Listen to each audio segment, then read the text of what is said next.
오늘은 마더스데이입니다. 칼럼에 잠깐 썼지만 언제나 우리 어머니들, 엄마들의 이 인생 이야기는 사실 눈물 없이는 들을 수 없다고 생각합니다. 유튜브에 관련된 영상을 보면 그냥 무조건 눈물이 나더라고요. 군대에 있을 때 엄마 이름만 불러도 눈물이 나는 것은 그 사랑 때문이지 않을까 합니다. 물론 아버지들도 삶의 프론트 라인에서 많은 수고를 합니다. 하지만 자식을 품고 키우고 가르치는 엄마의 사랑을 어떤 말로 표현할 수 있겠습니까? 지금까지 참 많이 수고하셨고 지금도 엄마로서 살아가는 여러분 모두를 존경하고 응원하고 기도합니다. 하나님께서 여러분을 마더로 부르신 데에는 특별한 사명이 있다고 저는 생각을 합니다. 이 세상에 존재하는 엄마는 언제나 자녀들에게 모두 다 소중하다고 생각합니다. 그럼에도 불구하고 두 종류의 엄마가 있다고 생각합니다. 예수님 믿기 전에 엄마가 있고 예수님 믿고 난 다음에 엄마가 있다고 생각합니다. 여기 계신 여러분 모두는 예수님을 믿는 어머니들입니다. 하나님께서 여러분들에게 새로운 눈을 주셨다고 저는 믿습니다. 자녀들이 이 세상에서 돈 잘 벌고 머리가 되어서 떵떵거리며 살면 참 좋겠다. 그게 전부가 아니라는 안목을 하나님께서 여러분에게 주셨다고 저는 믿습니다.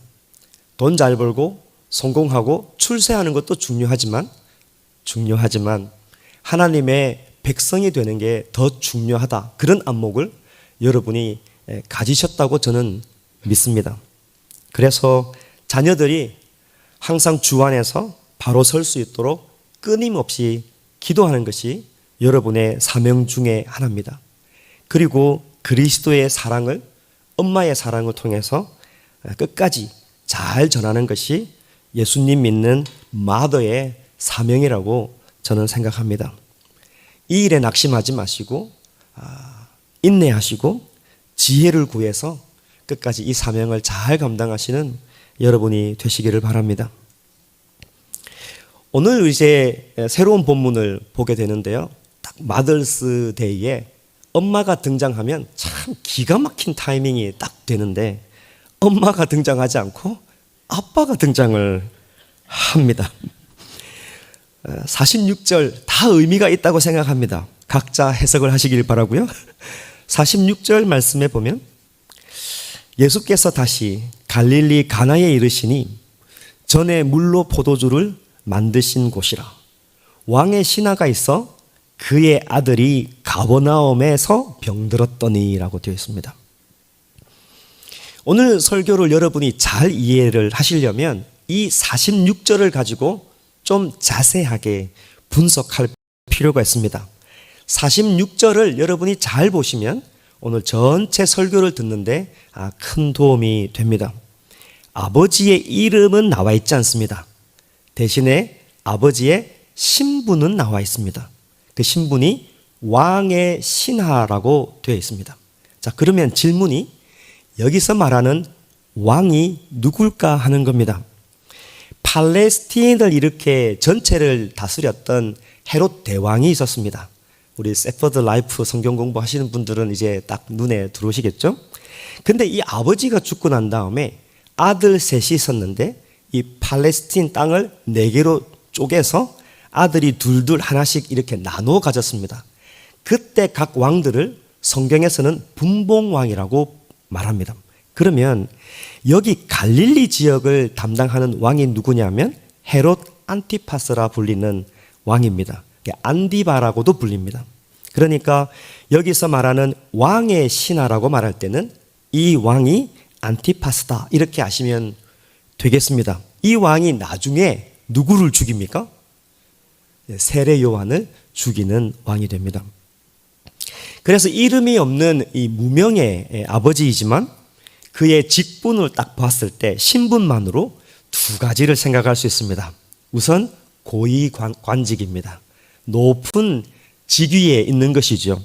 또 로마 정부 수하에서 일하는 사람이기 때문에 이방인이다라는 것을 알 수가 있습니다. 결론적으로 이야기하자면 좀 복잡하게 이야기했는데 그 당시에 소위 말하면 잘 나가는 아버지입니다. 그죠? 고위관직에 로마 정부에서 파송받아서 또 이 식민지에서 백성들을 다스리며 사는 잘 나가는 아빠입니다. 부러울 게 없죠. 신하이기는 하지만 밖에 나가면 대접받는 그런 아빠입니다. 근데 이 아버지 인생에 큰 문제가 생겼습니다. 아시겠지만 사랑하는 아들이 병을 얻었습니다. 우리가 경험하듯 인생의 큰 문제는 예고 없이 찾아옵니다. 왕의 신하라고 이 문제가 비껴나가지는 않습니다. 전체를 살펴보면 이게 삶의 위기이긴 하지만 여기에 있는 아빠에게, 아버지에게, 왕의 신하에게는 어떤 기회가 되었습니다. 예수님을 만나는 기회가 되었습니다. 그렇지 않으면 철저하게 교만하고 이방인으로 살았을 것입니다.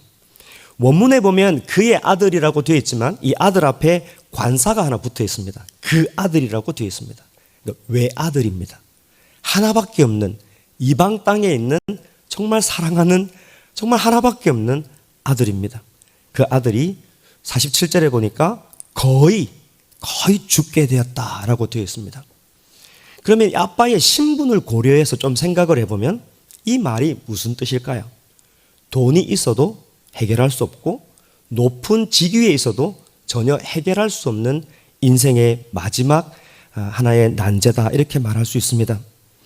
세상에는 그런 것들이 많습니다. 세상에 모든 것을 다 갖추었다고 하더라도 해결할 수 없는 인생의 문제들이 우리 앞에 넘쳐납니다. 때로는 인생 앞에서 나는 자신 있다라고 하는 사람들이 있습니다. 아직 인생을 잘하고 생각합니다. 우리가 감당할 수 없는 문제들이 우리 앞에 산적해 있습니다. 그래서 우리는 겸손할 필요가 있습니다. 이 인생의 가장 큰 문제에 직면한 아버지, 죽음 직전에는 이 아들을 살리기 위한 아버지의 간절함도 46절을 쭉 읽어보면 나와 있습니다. 여러분이 이것을 찾을 수 있다면 대단한 성경적인 안목을 가지고 있습니다. 이 아버지가 아들을 살리기 위한 간절함이 46절에 있는데 어떻게 알 수 있느냐? 두 개의 지명을 통해서 알 수가 있습니다. 아들은 지금 어디에 있습니까? 가버나움에 있습니다. 그런데 이 아버지는 예수님을 만나러 어디까지 왔습니까? 갈릴리 가나까지 왔다고 되어 있습니다. 걸어서 대략 7시간 걸리는 거리입니다. 그때는 오토바이도 없고 자전거도 없고 무슨 차량이 없기 때문에 대부분 걸어 다녀야 되는 상황입니다. 아들이 죽게 되었습니다. 아버지가 신하를 시키지 않고 직접 이 먼 거리를 걸어서 여기까지 왔습니다. 아빠의 간절함이 여기에 묻어 있습니다. 세상에 어떤 아버지가 아들이 죽어가는데 배고프다고 식당에 들러서 밥 먹고 배부르다고 나무 그늘 안에 쉬었다가 오는 사람이 어디 있겠습니까? 아마 뛰다시피 걸었을 것입니다. 정말 열심히 어쩌면 뛰기도 하고 달리듯 걸었을 것입니다. 하나밖에 없는 내 아들, 하나밖에 없는 외아들을 너무 사랑하고 살리고 싶었기 때문에 이 먼 거리를 예수님을 향하여서 오직 예수님만 바라보고 이 아버지가 나아가는 것을 오늘 본문에서 보게 됩니다. 여기에서 우리가 던지는 한 가지 질문이 있습니다. 자, 그렇다면 이 이방인이었던 로마의 고위 관직이었던 이 사람이 어떻게 죽어가는 내 아들에게 예수님이 유일한 희망이라는 것을 이 이방인이 어떻게 알았느냐 하는 것입니다. 성경을 쭉 읽어보면 어떤 누구도 이 사람에게 먼저 복음을 전했다는 내용도 없고 예수님을 아마 만나본 적도 없을 수도 있다 추측할 수 있습니다. 그래서 46절을 이렇게 읽어보면 또 46절 안에 힌트가 있습니다. 예수님이 죽어가는 자기 아들에게 유일한 희망이 된다고 하는 그 믿는 이유가 딱 한 가지 있습니다. 다시 볼까요? 예수님께서 다시 갈릴리 가나에 이르시니 나오죠? 전에 물로 포도주를 만드신 성경은 이것을 몇 번째 표적이라고 말합니까? 첫 번째 표적이라고 말합니다. 그 표적을 행한 곳 가나에 도착한 것입니다. 예수님께서 이 표적을 행한 곳에 왕의 신하 이 아버지가 찾아왔다는 것입니다. 그렇다면 이유가 분명해지는 것이죠.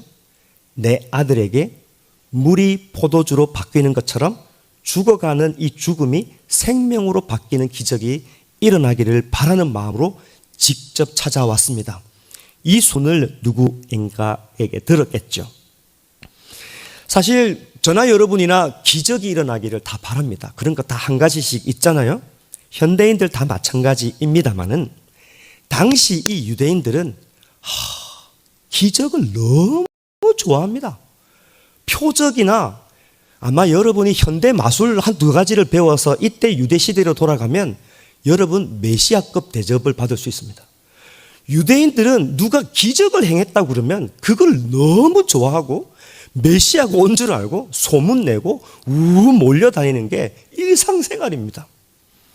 이렇게 어떤 표적을 좋아하는 유대인들이었기 때문에 예수님이 오셔서 말씀을 그렇게 전했지만 말씀보다는 이적과 표적을 더 사모했습니다. 43절부터 앞에 가서 쭉 읽어보면 얼마나 이 유대인들이 표적을 좋아했는지 알 수가 있습니다. 43절입니다. 여러분이 한번 읽어보겠습니다. 짧지만 시작.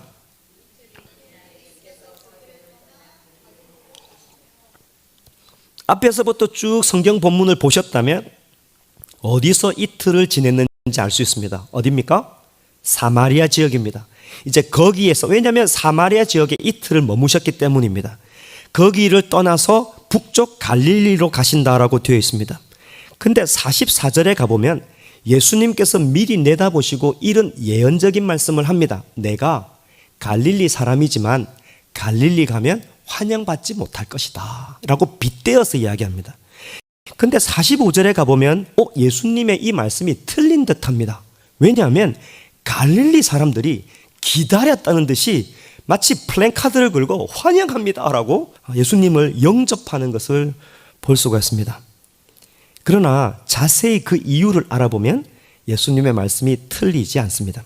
45절 말씀을 제가 읽겠습니다. 갈릴리에 이르심에 갈릴리인들이 그를 영접하니, 이유가 나오죠. 자기들도 명절에 갔다가 예루살렘에 간 거죠. 예수께서 명절 중 예루살렘에서 하신 어떤 겁니까? 모든 일을 보았다라고 되어 있습니다. 구체적으로 어떤 일인지는 잘 모르지만 예수님께서 권능을 가지고 표적과 기사를 행했던 어떤 일들을 이 사람들이 보고 매료가 되었던 것입니다. 그래서 예수님께서 사마리아 지역에 이틀을 머무는 동안에 이 사람들은 먼저 갈릴리 지역으로 올라갔다가 예수님께서 올라오기만을 기다리고 있었던 것입니다. 겉으로는 예수님을 영접했다라고 되어 있지만 성경은 이게 긍정적으로 보이지만 앞뒤를 이야기하면서 굉장히 불쾌하고 굉장히 부정적이라고 이야기하고 있습니다. 42절과 비교해 보면 바로 알 수가 있습니다. 45절에 보면, 42절에 보면 사마리아 사람들이 예수님을 어떻게 영접했는지를 나와 있습니다. 저를 보지 마시고 성경을 보시면 답이 달아날 수 있습니다. 그 여자에게 말하되 이제 우리가 믿는 것은 네 말로 인함이 아니니, 이는 우리가 누굽니까? 사마리아 사람들입니다. 우리가 친히 보고가 아니죠. 듣고 그가 참으로 세상의 구주인 줄 알았다라고 말씀하고 있습니다. 유대인과 완전히 다른 모습이에요. 예수님은 사마리아에서 그 어떤 일을 행한 적이 없습니다. 우리가 이 본문을 사실 집회를 통해서도 저도 몇 번 하고 계속 보았지 않습니까? 표면상으로 봐도 예수님께서 거기서 특별한 일을 하신 게 없습니다. 여인에게 물을 달라고 했지만 물을 드신 흔적이 없고, 제자들이 먹을 것을 가져왔지만 그 먹을 것을 드셨다는 말도 없습니다. 좀 과하게 생각을 해보면 이 절박한 상황 속에서 예수님께서 마음만 드셨으면 물로 포도주로 만드실 수도 있었고 물로 생수로 만들 수도 있었고, 배고프시면 옆에 있는 돌을 가지고 떡을 만드실 수도 있는 분이셨는데 아무것도 하지 않으셨습니다. 그럼에도 불구하고 성경은 유대인들이 그렇게 무시하는 이 혼혈족 사마리아 사람들이 어떻게 예수님을 영접했는지를 노골적으로 기록하고 있습니다. 예수님이 하신 그 말씀을 친히 듣고 그가 참으로 세상의 구주인 줄 알았다라고 고백합니다. 그런데 유대인들은 그러지 않았습니다. 사마리아인들이 예수님을 영접한 것과 유대인들이 예수님을 영접하는 것이 비슷해 보이지만 그 동기가 완전히 다릅니다. 사마리아인들은 예수님을 영접했지만 유대인들은 예수님이 아니라 예수님의 능력을 영접한 듯합니다. 그 차이점이 있는 것입니다. 유대인들은 사실 더 많은 예수님의 말씀을 듣고서 있었지만은 그들의 시선과 그들의 관심은 예수님의 표적과 기적에 더 관심이 많았던 것입니다. 우리식으로 하면 복권 사면 당첨되고 주식 사면 상한가 치고 뭐 그런 겁니다. 기도하면 무조건 낫고 그런 데만 관심이 많은 것입니다. 예수님을 마치 이렇게 알라딘 램프의 지니처럼 내가 막 비비기만 하면 나타나셔서 어쨌든 기적만 베풀어 주십시오. 그런 신앙의 모습인 것입니다. 그래서 48절에 예수님께서 직접 말씀하십니다. 예수께서 이르시되 너희는 표적과 기사를 보지 못하면 도무지 믿지 아니하느냐 이렇게 말씀합니다. 왜 영어로 보면 이럴 때 질릴 때 어떤 표현을 합니까? 그렇죠. 사모님이 영어 공부 열심히 하니까 맞추셨습니다. sick and tired of죠. 진절머리가 난 겁니다.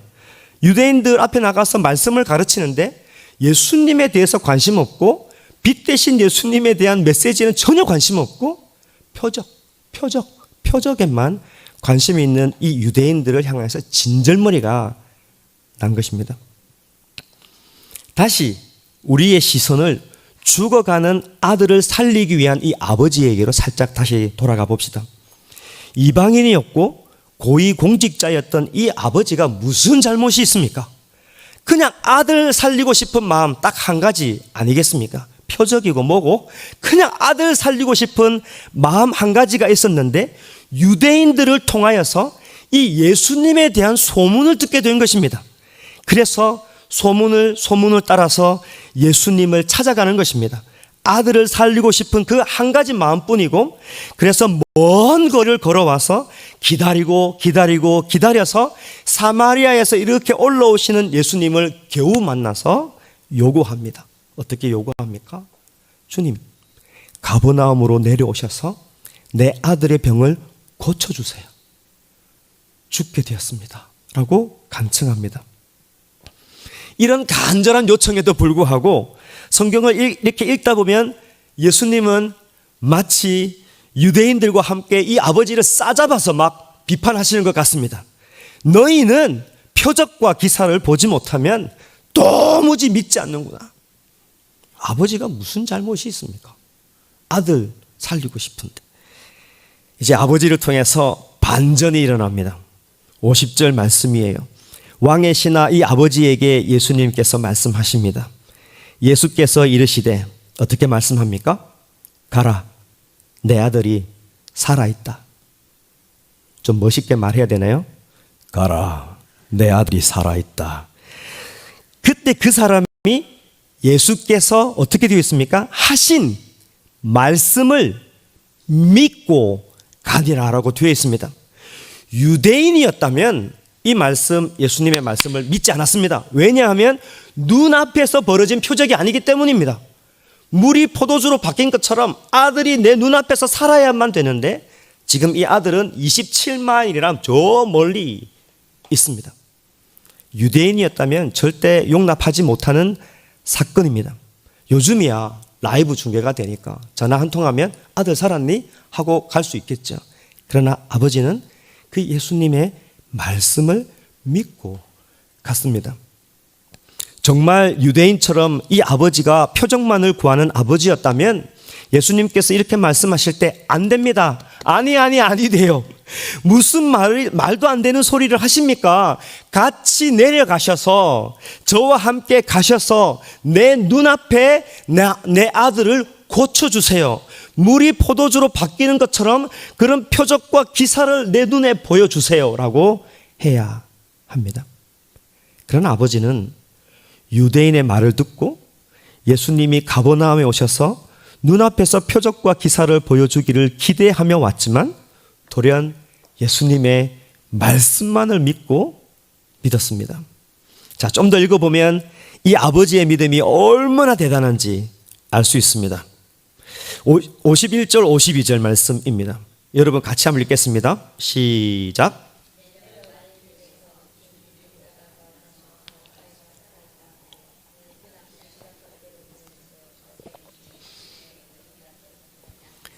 네, 요한복음을 여러분 읽다 보시면은 이 간혹 시간의 단어가 몇 군데 좀 나옵니다.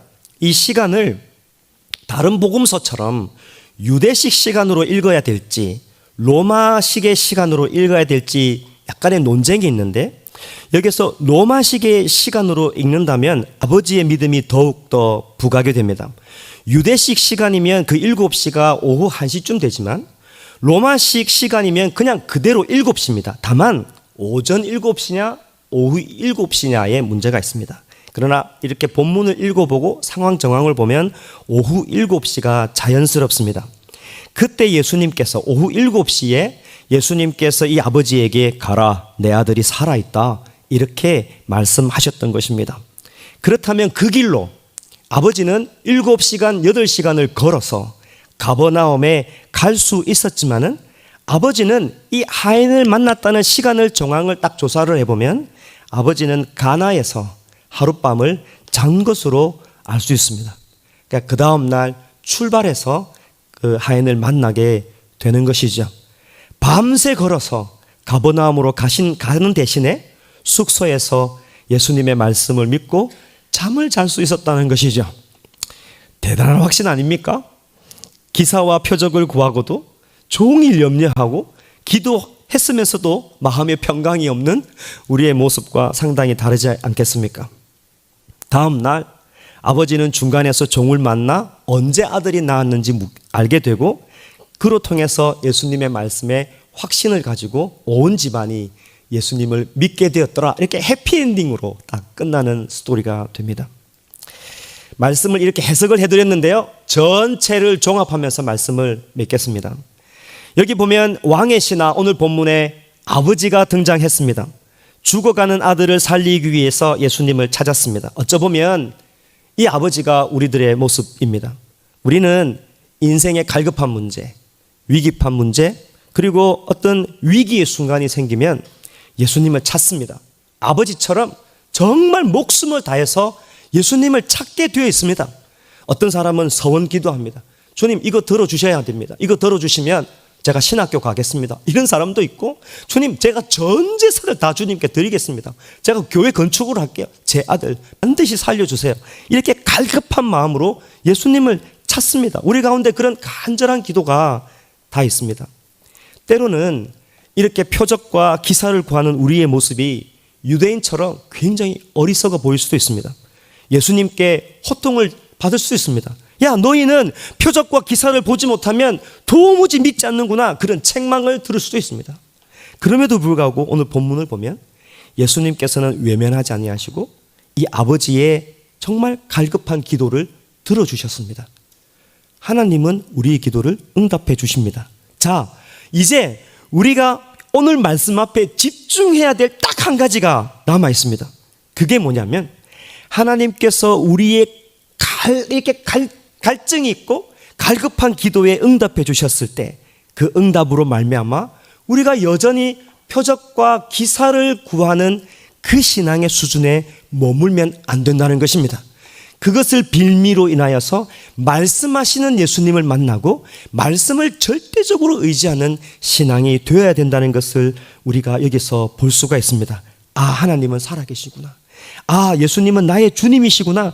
그 확신 안에서 예수님의 어떤 능력보다도 능력으로 당신을 보여주신 예수님을 절대적으로 믿어야 된다는 것이 오늘 본문을 통해서 우리들에게 하시는 말씀이라고 봅니다.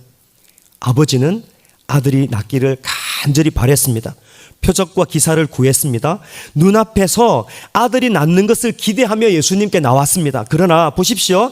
다른 유대인과 같지 않았습니다. 예수님의 말씀을 의지하는 것을 보십시오. 그리고 응답을 통해서 예수님께서 하신 말씀을 더욱더 의지하게 됩니다. 사실 사마리아 사람들처럼 예수님을 영접하고 있는 것을 봅니다. 솔직히 깨어놓고 이야기해 봅시다. 여러분, 기적을 바라는 것 한두 가지 있지 않습니까? 많습니다. 저는 갑상선이 없어졌으면 좋겠고, 또 어떤 분은 빨리 재개하고 성공했으면 좋겠다 이런 분도 계시고, 당장 수술을 앞두고 있는 분도 계시고, 우리 동생을 먼저 보낸 언니의 마음은 내 동생 살려달라고 기도하지 않겠습니까? 우리에게는 고칠 수 없는 병들 다들 한두 가지씩 가지고 있습니다. 그런 표적과 기사를 구하는 이런 기도가 우리 가운데 있지 않겠습니까? 당연히 기도하죠. 이런 표적과 기적을 구하는 기도가 잘못된 것 아닙니다. 기도할 수 있습니다. 그러나 오늘 본문을 통해서 우리에게 하시는 말씀 한 가지가 있습니다. 우리 신앙의 모든 에너지가 기도 응답에 있는 것이 아니라 말씀하신 예수님께 있어야 한다는 것을 오늘 본문을 통해서 우리들에게 말씀하고 있습니다. 창조자이신 예수님께서 내가 너와 영원토록 함께하리라. 이 말씀이면 충분하지 않습니까? 이 말씀이 여러분의 신앙에 모든 불안을 잠재우고 마음의 평강을 줄 수 있어야 한다고 저는 믿습니다. 하나님이 나와 함께 하신다고 하시잖아요. 그렇지 않고 여러분 기도 응답이 되지 않는다고 늘 불안하고 잠 못 자고 답답하고 화나고 원망스럽고 짜증이 난다면 뭔가 잘못된 것입니다. 우리의 신앙이 말씀이 아니고 예수님이 아니라 표적과 기사를 구하는 쪽에 늘 머물러 있는 것입니다. 기도라는 핑계로 계속 나의 문제에 집착하지 마시고 예수님께 여러분의 인생을 맡기시기를 바랍니다. 말씀만 의지해야 합니다. 예수님만을 믿어야 합니다. 예수님이면 충분합니다. 때론 기도 응답이 되지 않아도 예수님이면 충분해야 합니다. 한번 같이 기도하겠습니다.